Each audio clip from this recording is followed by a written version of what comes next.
que eu trouxe para compartilhar com vocês hoje foi um pouco da primeira mensagem angélica, que são um pilar tão fundamental da nossa. Eu queria abrir essa mensagem, meus irmãos, fazendo uma pergunta. Qual é a nossa missão como igreja, como povo? Mas para a gente poder responder qual é a nossa missão, a gente precisa antes fazer outras duas perguntas menores para chegar nessa pergunta principal. Quem nós somos e onde nós estamos? Ao longo da Bíblia, ao longo da palavra de Deus, o Senhor ele sempre levantou profetas, ele sempre levantou povos e pessoas especiais que pudessem levar sua mensagem adiante. E qual mensagem? A gente identifica essa mensagem como verdade presente. Como assim? O Senhor sempre levantou profetas, sempre levantou pessoas especiais. Mas essas pessoas, elas não pregavam qualquer coisa. Elas pregavam a mensagem urgente que Deus queria levar ao povo. Por exemplo, na época de Noé, a verdade presente de Noé era o dilúvio. Era que o pecado estava tão grande naquela época que se o povo não se arrependesse, se o povo não se voltasse para Deus, viria o dilúvio. Na época de Jeremias, Jeremias também ele fazia um apelo para que o povo voltasse dos caminhos da idolatria. E na época de João Batista, João ele já pregava sobre a primeira vinda do Filho do Homem, sobre Jesus no meio da humanidade. Então você vê que foram profetas que o Senhor levantou e em cada tempo havia uma verdade. O dilúvio, que o povo se voltasse da idolatria, que Jesus estava vindo. Cada época, cada profeta tinha sua própria verdade. E hoje não é diferente. O Senhor ele continua a levantar profetas, a levantar pessoas, e essas pessoas ainda têm uma verdade que necessita ser pregada de forma urgente. A gente vai abrir agora a Bíblia lá no livro de Apocalipse, capítulo 14, verso 6. E vi outro anjo voar pelo meio do céu, e tinha um evangelho eterno, para o proclamar aos que habitam sobre a terra, e a toda nação, e tribo, e língua, e povo, dizendo com grande voz: temei a Deus e dai-lhe glória, porque vinda é a hora do seu juízo, e adorai aquele que fez o céu, a terra, o mar e a fonte das águas. A gente vê aqui a imagem de um anjo, que ele está cumprindo a missão de pregar o evangelho a toda a terra, certo? Isso está lá no início do verso. E vi outro anjo voar. Prestando atenção um pouco nessa palavra anjo. O livro de Apocalipse, ele é um livro extremamente simbólico, que você precisa fazer um estudo profundo de Apocalipse para conseguir estudar. Uma pessoa que ela abre em Apocalipse 14 e ela tenta interpretar esses versos sem estudar a fundo as simbologias, os significados, imediatamente ela vai imaginar um anjo, literalmente um anjo, um ser celestial, dotado de asas, voando, com uma Bíblia e pregando o Evangelho às criaturas. Só que ao longo da Bíblia, se a gente analisar, o Senhor ele sempre levantou os próprios seres humanos para pregar o Evangelho. Ele sempre levantou os profetas. Ele nunca mandou que um anjo viesse e pregasse o Evangelho. Ele sempre levantou profetas, pessoas, certo? A palavra anjo, ela vem do termo grego ângelos. Ângelos, ele pode significar tanto anjo, ser celestial, dotado de características celestiais, um ser, como também mensageiro. Ela pode ter esses dois significados. E dependendo de onde essa palavra está inserida, a gente pode interpretar. Por exemplo, lá em Mateus 11:10, o texto está falando sobre João Batista, fala da seguinte forma: porque é este de quem está escrito: eis que diante da tua face envio o meu anjo, que preparará diante de ti o teu caminho. João Batista, ele não era um ser celestial, dotado de características celestiais, ele era um homem, como qualquer outro homem, mas aqui na palavra, ele é chamado de anjo, porque ele cumpre o papel de um mensageiro. Ele estava proclamando a verdade presente para o seu tempo. A verdade de que o Filho de Deus estava vindo e ele estava o quê? Preparando esse caminho. Ele era um profeta, um mensageiro. Mas a Bíblia também utiliza a palavra anjo para caracterizar esse mensageiro. Da mesma forma, lá em Apocalipse 14, a gente vê a figura de um anjo que está fazendo o quê? Pregando uma mensagem. E assim como João Batista, assim como os outros profetas, a gente sabe que quem faz esse trabalho não é um anjo, mas são pessoas que Deus levanta para pregar essa mensagem, certo? Vou ler aqui com vocês uma citação lá do livro O Desejado de Todas as Nações. Está lá na página 448. Estes são os sábios e fiéis servos que dão o sustento a seu tempo, a casa do Senhor. Estão declarando a verdade especialmente aplicada a este tempo, como Enoque, Noé, Abraão e Moisés. Cada um declarou a verdade para seu tempo. Assim é onde os servos de Cristo agora dá especial advertência para a sua geração. Então, assim como ao longo da Bíblia, nas eras passadas, o Senhor levantou anjos, profetas, mensageiros para proclamar uma verdade, ele também faz isso hoje. E a gente vê a figura desse anjo, desse mensageiro, em Apocalipse 14, certo? Mas quem é, afinal, esse anjo de Apocalipse 14 que tem essa missão de proclamar o Evangelho? A gente vai abrir a Bíblia agora lá em Daniel 8,14. E ele me disse, até 2.300 tardes e manhãs, e o santuário será purificado. A gente tem aqui um número profético, e a gente precisa interpretar essa profecia. Até 2.300 tardes e manhãs, e o santuário será purificado. Quando eu penso nesse termo, tarde e manhã, eu me lembro do que tem escrito lá em Gênesis. Lá em Gênesis 1, conforme o Senhor ele vai fazendo a obra da criação, ele diz: e houve tarde e manhã, e esse foi o quarto dia. E houve tarde e manhã, e esse foi o quinto dia. Então, a gente pode entender que quando aqui na Bíblia fala tarde e manhã, o Senhor está querendo falar de dia, certo? Tarde e manhã é o mesmo que dia. Então, 2.300 tardes e manhãs, a gente pode falar que são 2.300 dias. Só que lá em Ezequiel 4:6, está escrito que em profecia, quando a gente está falando de profecia, um dia ele equivale a um ano literal, certo? Lá em Gênesis, o Senhor ele estava criando o mundo naquele momento, está narrando a criação do mundo. Mas em profecia, em algo que vai acontecer futuramente, cada dia equivale a um ano literal. Então, em 2.300 anos, uma profecia seria cumprida, né? O santuário ele seria purificado, certo? Qual foi a interpretação que os estudiosos da Bíblia, os patriarcas da nossa igreja, eles fizeram? Que em 2.300 anos o santuário seria purificado, eles entenderam o santuário como sendo o mundo. Então, qual seria a forma do mundo ser purificado? Mediante a volta de Jesus. Quando os pecados, a injustiça ali seria extinta. Mas quando a gente vai lá para Daniel 9:25, próximo capítulo, tem um complemento dessa profecia. Está falando quando exatamente, esses 2.300 anos, quando essa contagem iria se iniciar, certo?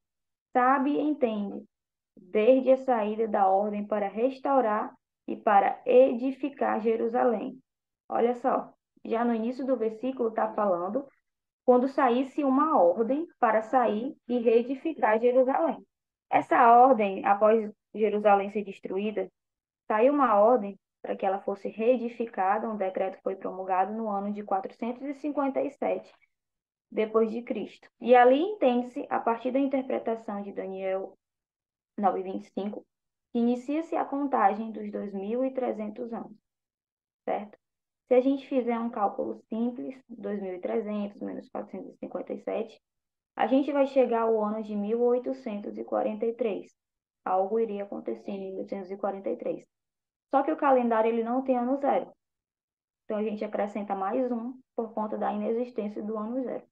A gente chega a 1844, certo? Então nós temos lá em Daniel 8, uma profecia que diz que em 2.300 anos algo ia acontecer.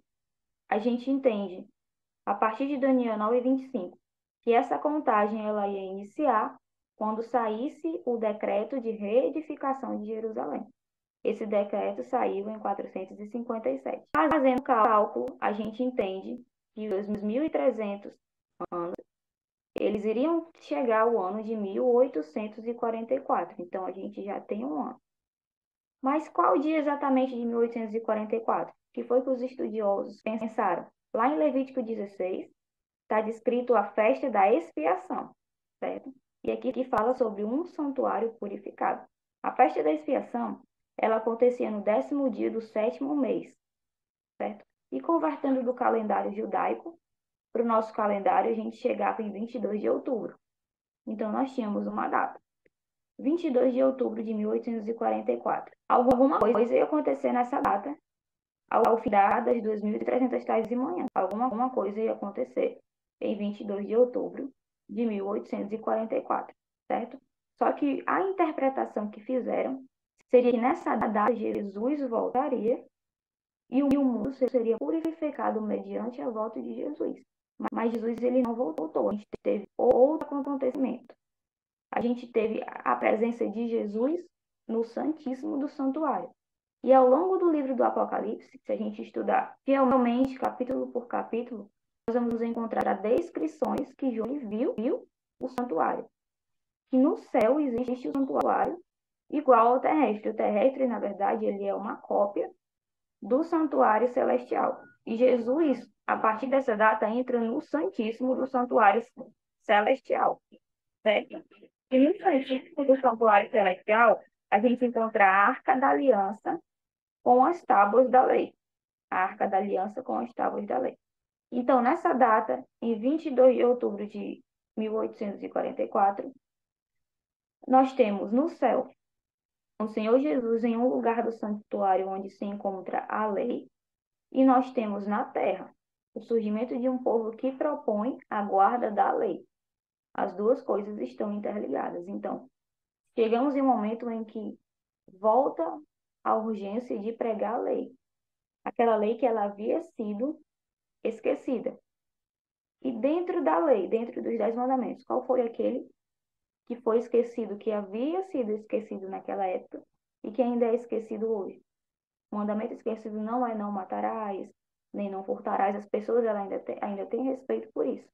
O mandamento esquecido é o mandamento do sábado, certo? Ocorreu uma mudança do dia de descanso do sábado para o domingo. Foi no ano de 321 que Constantino, o imperador, ele promulga a primeira lei dominical.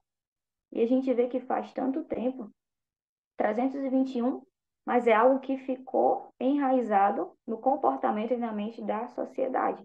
Que mesmo hoje em dia, tanto tempo depois, e hoje tendo o povo acesso à Bíblia, acesso ao conhecimento, ainda assim, automaticamente o povo faz essa troca e entende que o domingo é o dia de descanso. É o dia em que o comércio não vai abrir, é o dia de se reunir com a família, é o dia de ir à igreja, de maneira automática, mesmo tendo o povo hoje acesso ao conhecimento, isso acontece, certo? Só que lá em Ezequiel 20:12 está escrito que os sábados são um sinal entre Deus e o seu povo. Um sinal entre Deus e o seu povo. Uma coisa muito importante. É o sábado que mostra que aquele é o povo de Deus, certo? Por que que esse sinal ele está sendo esquecido? Eu vou ler agora aqui dois textos. Eu vou ler o texto de Êxodo 13:9, certo? Quem quiser abrir. E vou ler também o texto de Apocalipse 13:16. A gente vai fazer uma comparação entre esses dois versos. Lá em Êxodo 13:9 está escrito, falando da lei: E te fará por sinal sobre tua mão e por lembrança entre teus olhos, para que a lei do Senhor esteja em tua boca, porquanto, com mão forte, o Senhor te tirou do Egito. Olha só onde a lei está. Agora vamos lá para Apocalipse 13:16. Aqui está falando sobre a marca da besta. E faz que todos, pequenos e grandes, ricos e pobres, livres e servos, lhe seja posto um sinal na mão direita ou na testa. Os termos que se repetem nos dois versos, mão, certo? A gente tem mão lá em Êxodo, falando da lei, e lá em Apocalipse, falando da marca da besta. A gente tem testa lá em Apocalipse, e lá em Êxodo a gente não tem testa, a gente tem entre os olhos, né? Entre os olhos, qual é a região que a gente tem? A testa. Então a gente vê que enquanto existe uma marca, um sinal na testa e na mão, e esse sinal é a lei, lá em Apocalipse a gente também vê um sinal na testa e na mão. E que esse sinal ele será seguido por todos, né? Livres e servos, grandes e pequenos. E quando a gente pensa na marca da besta, a gente entende que ela é uma contradição ao sinal de Deus. Se em Êxodo a gente vê que o sinal que deve estar na nossa testa e na nossa mão é a lei, e lá em Apocalipse a gente vê na testa e na mão terá um sinal, e esse sinal faz contradição ao sinal de Deus, porque é o sinal da besta. O que que faz contradição à lei? O que que vai contra a lei? É a transgressão da lei. E qual é o mandamento que está sendo transgredido hoje? De forma mais clara, é a guarda do sábado, certo? Eu vou ler agora É uma citação do livro Primeiros Escritos, da irmã Ellen White, certo? Que está escrito da seguinte forma: na arca estava a urna de ouro contendo o maná, a vara de Arão que florescera e as tábuas de pedra que se fechavam como um livro. Jesus abriu-as e eu vi os 10 mandamentos nelas escritos com o dedo de Deus. Numa das tábuas havia 4 mandamentos e na outra 6. Os 4 da primeira tábua eram mais brilhantes que os 6 da outra, mas o quarto, o mandamento do sábado, brilhava mais que os outros, pois o sábado foi separado para ser guardado em honra do santo nome de Deus. O santo sábado tinha aparência gloriosa, um halo de glória o circundava. Vi que o mandamento do sábado não fora pregado na cruz. Se tivesse sido, os outros 9 mandamentos também o teriam. E estaríamos na liberdade de transgredir a todos, bem como o 4 mandamento. Vi que Deus não havia mudado o sábado, pois ele jamais muda, certo? Então a gente vê aqui que o sábado ele não foi mudado, porém hoje esse mandamento ele é um mandamento esquecido. Até aqui agora a gente conseguiu responder uma pergunta, né? Para entender qual é a nossa missão, quem nós somos. Nós vimos através da contagem do tempo, da profecia, chegando a 1844, que esse mensageiro de Apocalipse 14, que tem essa missão de proclamar a verdade, ele é o povo que hoje está lutando para que os seus irmãos, para que a humanidade relembre a necessidade de seguir a lei de Deus, certo? Esse é a igreja, essa é a igreja de Cristo, esse é o anjo, o mensageiro de Apocalipse 14. Mas aonde nós estamos dentro desse contexto? Onde esse povo se encontra? O problema que ocasiona estagnação, desvio, frieza, perda do foco da missão, mornidão, indiferença é justamente o esquecimento de nossa identidade. Entendendo qual é a nossa identidade e entendendo onde nós estamos, a gente pode responder qual é a nossa missão. E onde é que nós estamos hoje, certo? A gente vê que nesse contexto de verdade presente, de que existe uma verdade que precisa ser pregada, a nossa verdade hoje, a próxima profecia iminente que vai se cumprir, aquela que é a mais grandiosa da Bíblia, é a segunda vinda do Senhor Jesus. Está se aproximando. E a gente viu que os apóstolos, tendo nas suas mãos essa verdade presente, eles fizeram a parte deles. Eles fizeram a parte deles, difundindo o cristianismo pelo mundo, falando sobre Jesus a toda criatura, pessoas que não faziam a mínima ideia de quem era Jesus. Os reformadores, eles também fizeram a parte deles, difundindo a Bíblia, lutando pelo direito de exercer a fé, lutando contra governos, contra grandes instituições, traduzindo a Bíblia. Eles morreram para traduzir a Bíblia, morreram para defender esse direito primordial, que é guardar a fé, e eles conseguiram. Hoje, não em todas as partes do mundo, mas em grande parte do mundo, inclusive aqui a gente tem o direito de ter uma Bíblia, abrir, estudar, conversar e entender o que está escrito nessa Bíblia, porque quando os reformadores estavam com essa verdade presente em suas mãos, eles lutaram por isso, certo?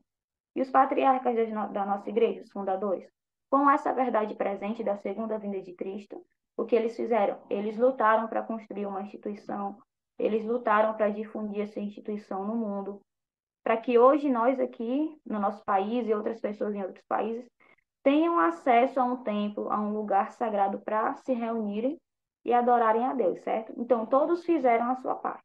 E qual é a nossa parte? A gente vive num mundo em que a gente vê um crescimento muito grande do protestantismo, certo? A gente vê, se você fizer uma pesquisa, você vê que das décadas passadas até aqui, o protestantismo ele teve um crescimento exacerbado e outras religiões tiveram uma diminuição no número de fiéis, no número de pessoas que a seguiam. Mas por que que isso aconteceu, certo? Será que foi porque o protestantismo, as igrejas protestantes, elas abriram a Bíblia e foram estudar profecias? O que chama a atenção hoje no protestantismo, se você observar o que é pregado, é uma coisa chamada teologia da prosperidade. A teologia da prosperidade, ela chama a atenção, sobretudo dos mais jovens. O que que eles pregam? Quais são as pregações que mais fazem sucesso? Qual recurso os pastores mais utilizam hoje em dia? Eles utilizam aquele recurso de colocar o Senhor Deus como alguém que está ali para realizar desejos, para entregar coisas, para abençoar. E você observa isso através das letras dos próprios louvores. Se você tentar observar quais são os louvores hoje que são mais tocados na rádio, quais são os louvores hoje que o pessoal mais fala, que são mais famosos. Se você analisar a letra, você vai ver que a gente não tem mais o princípio fundamental do louvor. O homem glorificando a Deus e prestando glória a Deus. Mas agora a gente vê ao contrário, Deus glorificando o homem e atendendo os desejos do homem. Não é mais um louvor que adora a Deus, mas um louvor em que Deus vem até o homem atender os desejos do homem. Fala sobre bênção, sobre coisas que a teologia da prosperidade prega. Isso chama a atenção dos jovens, isso leva mais pessoas rumo ao protestantismo, certo? E a gente vê a partir disso uma quebra de outro mandamento, além do sábado. A quebra do primeiro mandamento, não terás outros deuses diante de mim. A gente vê diante do homem agora um outro Deus, na figura dele mesmo. O Deus do homem é o seu próprio ego, a ponto dele colocar o Criador em uma posição de servi-lo, e não mais se colocar como servo do Criador, certo? E a gente vê a partir disso que a besta, ela já está entre nós. A imagem da besta, ela já é adorada. Porque a partir do momento que você negligencia o estudo das profecias e você vai até a igreja para ouvir uma mensagem a respeito da sua própria prosperidade, o que que acontece? Quando o decreto dominical e todas essas outras questões chegarem, o povo ele vai estar com os olhos vendados. Não vão nem perceber o que aconteceu. Por quê? Estavam muito ocupados ouvindo sermões, estudando mensagens que falavam de bênçãos, de prosperidade, e esqueceram de estudar as profecias.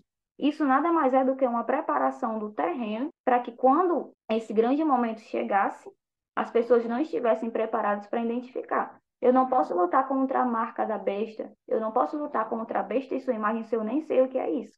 E por que eu não sei o que é isso?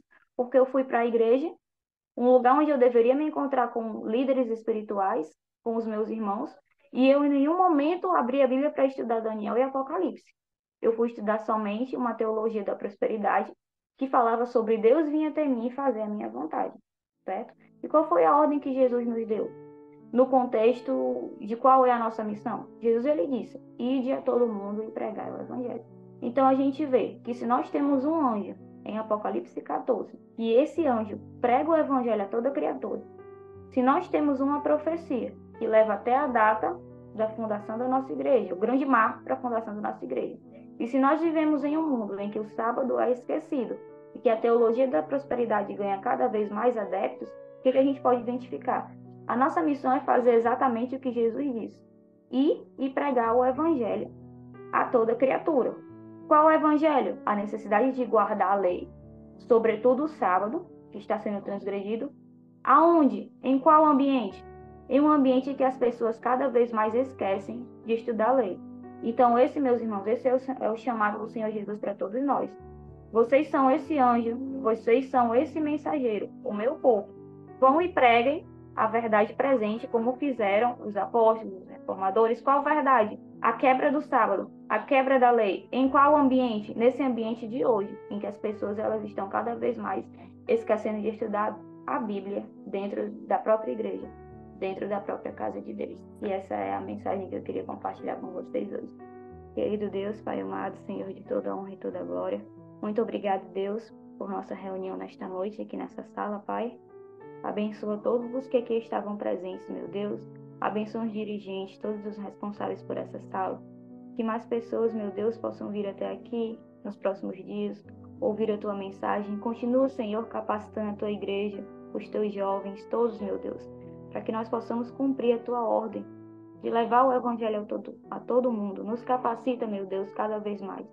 Nos dá sabedoria, Senhor, para entender a profecia, para entender a Tua palavra. E nos dá também sabedoria, meu Deus, para passar para os outros que ainda não conhecem, Senhor. Continua capacitando a Tua igreja para que a Tua obra cresça, Senhor, para que mais pessoas possam encontrar o caminho estreito, aquele caminho que leva para a vida eterna, aquele caminho que o Senhor trilhou carregando a cruz, Senhor. Perdoa nossos pecados, meu Deus, nossas iniquidades. que nós possamos cada vez mais nos aproximar de Ti, que nós possamos entender, meu Deus, que Tu estás no controle de tudo, que todas as coisas que acontecem com o Teu povo estão dentro da Tua permissão. Portanto, meu Deus, Tu estás no controle. Nós não sabemos o que é melhor para nós, meu Deus.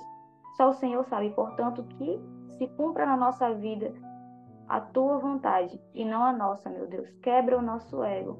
Nos dá uma lição sobre humildade, sobre servir a Ti, meu Deus.